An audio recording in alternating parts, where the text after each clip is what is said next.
Jackson Radio Show.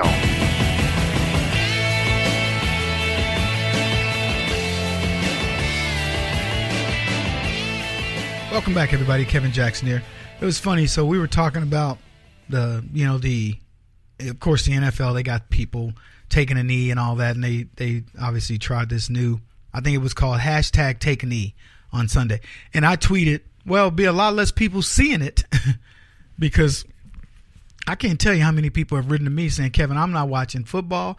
I'm not watching basketball. And if they do anything else, I won't watch that sport. Sports is a luxury. People don't get it. There are some people that are hooked. They're diehard fans. I used to be one of them. I was a diehard Cowboys fan. Diehard Rain. I was from Texas, so for the Cowboys, I was for the Texas Rangers. And something clicked in me one day that said, dude, get over it. And I don't know what it was. I honestly, as I think back on it, and I haven't been made to go deeply, but it probably was something politically. I was like, you know what? These people are, it's no longer fun to watch. It might have been involving a strike or somebody wanted more money. And I was like, you got to be kidding me.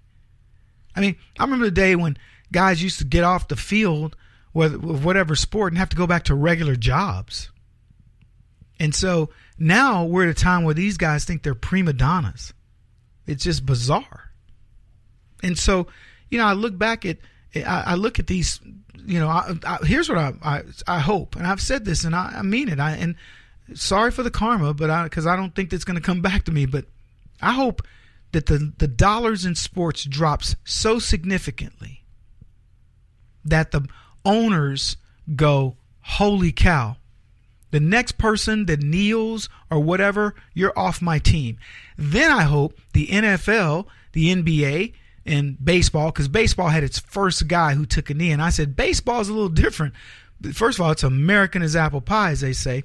And secondarily, you can be good for part of the season and get sent down.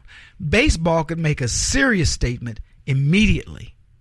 But my hope is that things are so bad that it makes them take notice and go, you know what? We've now completely alienated our audiences. Same with movies. I want the movie industry to. I'm not going to go to the movies. I'm telling you. Me and my son looked the other day. I was telling you guys about a week ago, and we couldn't find anything. But I remember thinking, I'm glad we didn't find anything. You know what else I hope? I hope we redo cable TV to where there aren't these packages, because these packages allow they take the NFL and then they package some Oprah crap or some leftist crap like the logo channel in it. So you got to watch all this other stuff that you don't want, but they package it all together, and they package it in such a way that you have to get a certain amount of leftism. It's like college. They make you take certain. I'm an engineer with a computer science and a math degree. Kevin, you need to take, French literature, this, that, and the other. And you're going, why do I need, or a bunch of leftist stuff like take ethnocentric, racist studies or something. And you're going, why? Well, it's a requirement. We want people to really know. We want a diverse environment. They always talk about diversity and diversity of thought, and it makes people think like this and blah, blah, blah. And it's a lie. They don't care about diversity, because if they did, they'd go to the countries that don't have diversity and ask for it and require it. But they don't. So anyway, I hope let me tell you how it all connects. If you quit watching football, going to football games, you impact the owners fairly significantly. If you stop watching it on TV, they then have to reduce. The TV stations go, we're not getting anywhere close to the advertisement we used to get years ago. So they reduce the revenue. When they reduce the revenue, they have to reduce the players' salaries. They also can't negotiate nearly as good of cable deals. And so if football used to be the draw and it's no longer the draw, and they were wrapping all this other crap inside of it, and so if it has to stand alone, they're up a creek, because they're going, holy cow, our revenues are shrinking. We're not reaching as large of an audience, etc. All we have to do, folks, is start connecting these dots for them. Stop watching. Don't go to the games. Don't watch it on TV. I'm talking about the actual game. Don't go to ESPN to get the highlights. Leave it alone and watch what happens. You'll watch Stephen Curry go Man, when they renegotiate his contract and go, man, or we don't have that much money, he'll shut up. And so these other people are like, well, Kevin, it's their First Amendment rights. I'm not trying to curtail their First Amendment rights. They can say whatever they want. But they also what they should know is that they're stupid. And the people who are in the know, the people who say, you know what? We value the lives of our military.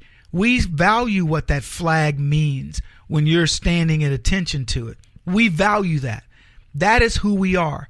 It's if you can't see that and see a part of yourself into that, you're not an American. That's America. And if you can't see that, then be gone. But when these guys are having to get second jobs, or the other thing, I want endorsement deals to go. We should be going to Infinity and talking to the Infinity people and saying, why are you using Stephen Curry?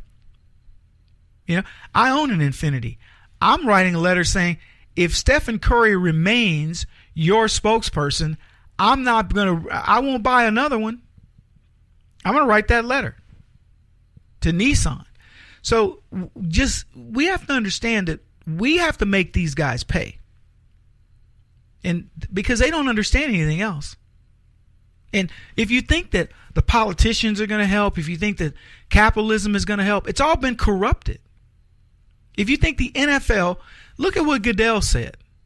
I mean, essentially it was, Donald Trump should leave us alone, and while he can't tell us what to do, and our players, no, he can tell you what to do. It's Donald Trump's job as president to set the tone. The tone that's been set for this country is, for black folks anyway, you don't need to love this country.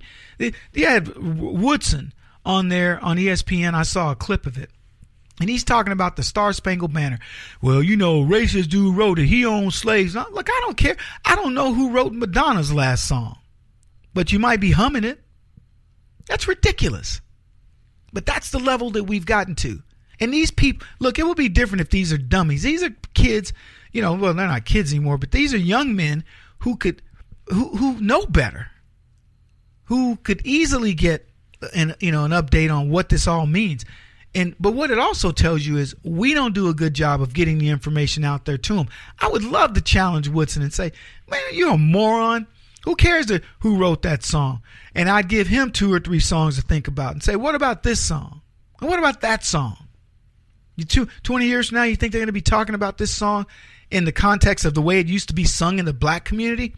Like Cop Killer? Shut up, man. Get over it. Every time I think about this, I think about Floyd Mayweather saying to people, I don't worry about that, man. I worry about Floyd. Worry about you. Worry about impacting your community and how you can do that. We don't do that by talking smack every time. Man, oh, woe is me. I'm a black guy. Woe is me. Oh, my goodness, it drives me crazy. Our tweet of the day was, in 10, you just give us the House. In 14, just give us the Senate. In 16, just give us the White House. In 18, just give us 60 senators.